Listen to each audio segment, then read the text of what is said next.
Oh, hello there. Yes, well, it is very nicely the weekend. My body says thanks for those workers' rights that were earned in the past, yes, and those workers' rights yet to come, possibly. Anyway, there was a really good piece in yesterday's Guardian from Jane Martinson. The right wing media aim to save Britain from Labour. They're all desperate to save themselves, indeed. And one of the things about sort of keeping a beady eye on the media is you notice that they're wildly unenthusiastic about this election, nearly as much as the rest of us, because well, nearly as much as the rest of us, we know exactly effectively what the conclusion is. It's merely how the dust will settle.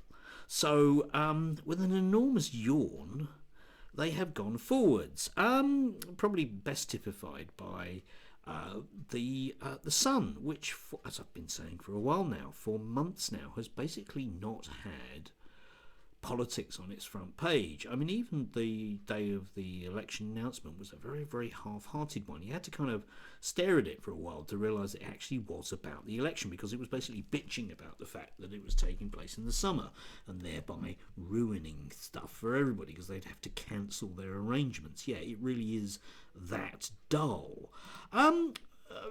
In the Guardian piece, though, she highlights the quandary that the Daily Telegraph is in, because it doesn't have an actual owner at the moment, and it's wondering who its owner is going to be. Might be that GB News guy.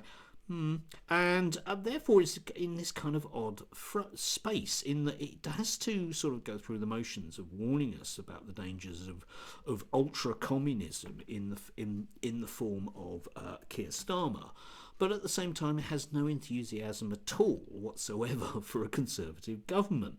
So I just thought we'd have a quick look at a lot of their current crop of opinion pieces, which are, I don't know, range between the outright fantasy through to the political, how can I put this, the political hysteria, one might say. So let's have a choice few here. So we've got Alistair Heath. There are just 1,000 hours to save Britain.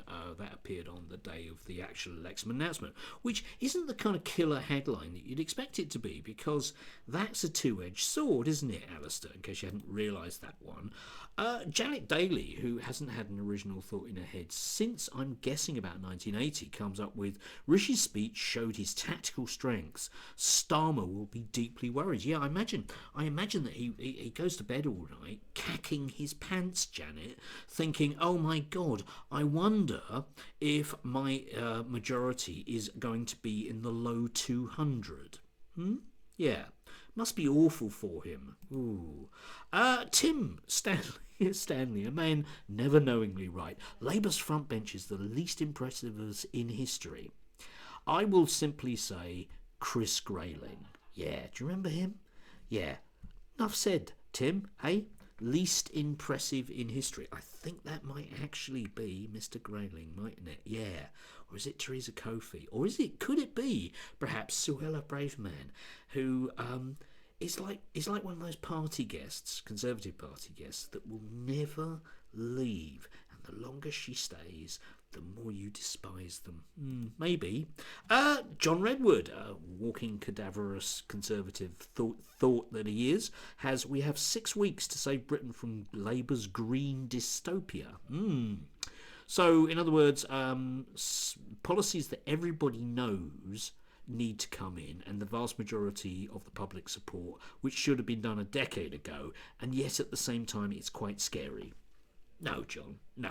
Sorry, mate. Tom Harris has farewell and good riddance to Jeremy Corbyn. Yeah, because in case you hadn't heard, Jeremy Corbyn's standing as an independent in in his North London seat. And Tom Harris, he'll win it, Tom. I'm sorry, mate, but the level of fantasy to think that Jeremy Corbyn isn't going to be returned as Islington's MP is pretty darned huge. Just on the wilder outside, which is your Daily Telegraph these days, we've got Dennis Prager. Yeah, him, because we have to have that American money thing in. We have to have the American evangelical Christian fascists coming in. We've got supporting Hamas is like backing Nazi Germany during the Second World War. It's immoral to go on protest backing such a heinous terrorist organisation. Yeah, except, of course, Dennis, nobody does, do they? So the people going on the marches aren't supporting Hamas, are they, mate? But only in your head, mate. Only in your head. And only in your head will there be the final battle at Armageddon, place in Israel, whereby you will have the rapture and go to heaven to sit next to Jesus forever and ever. Eh?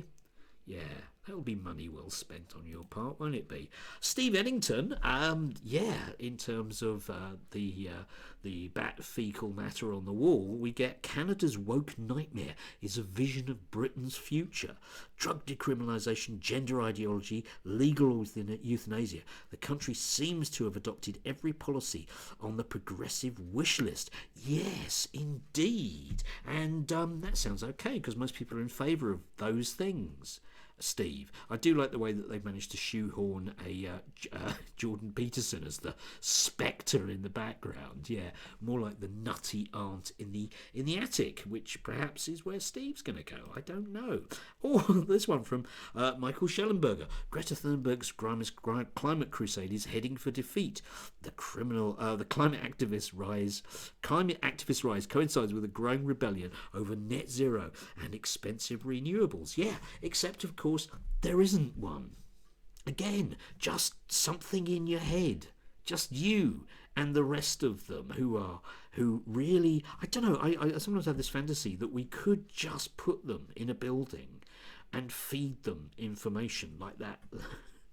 Like that film about the woman who was in East Germany who wakes up after a coma when the walls come down, and her son constantly tells her that she's still living in a Stasi state to keep her happy. I think we could do that with all of these people, because we really don't need this guff, do we? It's just like the rest of British politics, so detached from everyday reality, and yet they're still here. They're still here, pumping this stuff out, suggesting that anybody on Labour's front bench is going to be more incompetent than Chris Grayling.